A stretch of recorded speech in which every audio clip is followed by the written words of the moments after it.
ఊరు వెళ్తున్నాము, సాగర్ వెళ్తున్నాము. చింత చెట్టు కనిపించింది, చింత చిగురు కోసుకుందాం అని చెప్పేసి దిగాము. చింత చిగురు ఎండి చేపలు వేసుకొని కూర వండుకుంటే సూపర్గా ఉంటుంది. చింత చిగురు చూసారుగా, చూడండి పెద్ద చెట్టు. ఇది మనకి మామూలుగా ఫ్రెష్గా దొరుకుతుంది. దీంతో కూర వండుకుంటే చాలా బాగుంటుంది. ఎండి చేపలు వేసి చింత చిగురు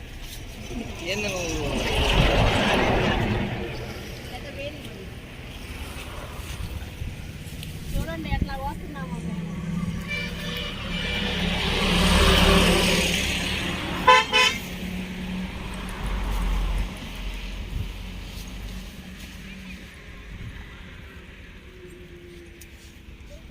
బాగుంటుంది, వర్షాలు పడేటప్పుడే బాగా వస్తుంది చిగురు.